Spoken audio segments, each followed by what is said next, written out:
आम चूंडुनि में मुबैना धांधली ख़िलाफ़ सुभाणे जीडीए जे रिथियल धरणे जूं तयारियूं मुकमल थी वियूं आहिनि। जाम शोरो में M9 मोटरवे ते धरणे में शिरकत लाइ सांगड़, खिपरो, छाछरो ऐं इस्लामकोट समेत ॿियनि शहरनि मां काफ़िला पहुचणु शुरू थी विया आहिनि, जिते हुर जमायत जे कारकुननि जो जोश ऐं जज़्बो उरूज ते आहे। हुर जमायत जे कारकुननि पारां कैंपूं क़ाइमु कयूं वियूं आहिनि। धरणे वारे हंधि पहुतल हुर मुजाहिदनि ऐं जीडीए अॻवाननि अवामी आवाज़ खे ॿुधायो त आम चूंडुनि में धांधली थी आहे। पीर पगारे जे हुकुम ते धरणो सालनि ताईं हणणो पियो, तॾहिं बि हणंदासीं।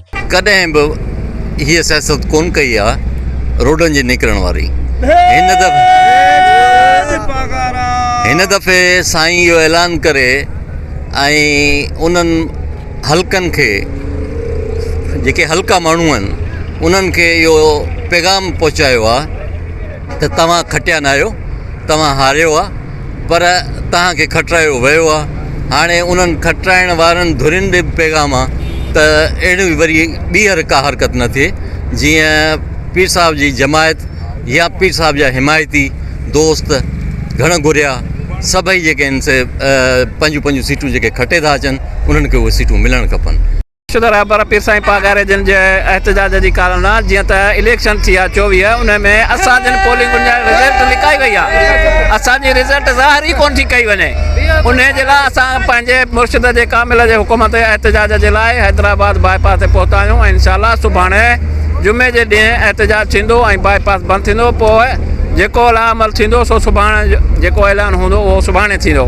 मजमूई तौर पूरे मुल्क में अंदरि, पाकिस्तान में अंदरि वॾो ज़ुल्म ऐं बरबत थी आहे, ख़ासि करे इलेक्शन में अंदरि ऐं सिंध में अंदरि, ख़ुसूसन सिंध में अंदरि तव्हां वठो त जीडीए जो तमामु घणो जेको सीटूं क्लियर लॻी पियूं ऐं उन जी तव्हां पब्लिसिटी बि थी।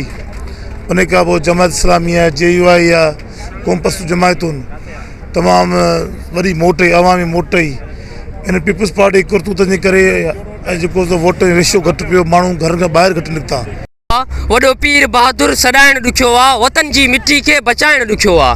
मञूं था त हूंदा आहिनि धरती ते हज़ारे दलेर, मञूं था त हूंदा आहिनि धरती ते हज़ारे दलेर, मगर शहीद सूर्या बादशाह सॾाइण। सिंध में ॾिठी वञे त बदअमली ऐं बेख़्याली सां जेके ठपा लॻा विया आहिनि, उहे न क़ाबिले बर्दाश्त आहिनि। पीर साहिब पगारे जो हुकुम के मामूली शख़्सियत जो, हस्ती जो हुकुम न आहे ऐं इन हुकुम ते के दुड़ियूं आहिनि सिंधुनि जूं जेके उन्हनि सां गॾु आहिनि। असां इंशाअल्लाह भरपूर मोट मिलंदी, हक़ ऐं सच जी जीत थींदी ऐं इंशाअल्लाह जेको मुतालबो रखियो वियो पीर साहिब जिन जे तरफ़ां उहो बिल्कुलु पूरो थींदो ऐं इलेक्शन जेका आहे सा काउंटिंग जेका प्रॉपर थियणु खपे, उन में हर शख़्स, हर माण्हू, इदारो मुतमइन। इलेक्शन में जेकी धांधलियूं थियूं आहिनि, उहो असांखे इलेक्शन पहिरीं, सभु खां पहिरीं ॻाल्हि त इहा आहे, असां हिन इलेक्शन खे मञूं ई नथा। हीअ सिलेक्शन आहे, इलेक्शन न आहे। असांजे मुर्शिद जे हुकुम मुताबिक़ असां हिन इलेक्शन खे नथा मञूं। ये जेकी कैंप लॻल आहे मुर्शिद पगारे जो, सुभाणे जेको धरणो आहे 16 तारीख़ ते, इन जे हवाले सां इलेक्शन जेकी थी आहे, इलेक्शन कोन्हे, सिलेक्शन हुई। पूरी दुनिया खे इहा ख़बर आहे त जेको आहे इलेक्शन कोन्हे, सिलेक्शन। अॼु पीर साहिब पगारे जो हुकुम ते असांखे इंतज़ारु हो, वॾी ख़ुशी थी आहे असांखे जेको पीर साहिब जो हुकुम मिलियो आहे। असांजी दिलि ॾाढी बाग़बार थी वई आहे त असांजे मुर्शिद जो हुकुम मिलियो आहे असांखे। इंशाअल्लाह इहे जेके जाबिर आहिनि, इहे जेके ज़ालिम आहिनि, उन लाइ बिल्कुलु असां विढ़ंदासूं ऐं असांजे जीडीए सां जेके बि असां पीर पगारे जी जमायत सां जीडीए जा जेके बि दोस्त आहिनि, इंशाअल्लाह असां उन्हनि खे आज़मायो, हुननि असांखे आज़मायो आहे, पीर साहिब खे आज़मायो आहे। पीर साहिब ते हुननि जो इतमाद आहे, असांजे मुर्शिद ते, असांजे दोस्तनि ते, जीडीआनि ते बि इतमाद आहे। असां कॾहिं इलेक्शन विड़ी आया आहियूं हिते, असां हारायो कोन्हे, असां जितियो आहे, पर असांखे ज़बरदस्ती हारायो वियो। हर पोलिंग ते ॾाढाई कई वई, 3 दफ़ा वोट थिया विया, असां ज़बरदस्ती झेड़ा बि कंदा रहिया, हर ॾाढायूं कंदा रहिया, पोलिंगूं खणंदा रहिया, उनजा असीं शाहिद आहियूं।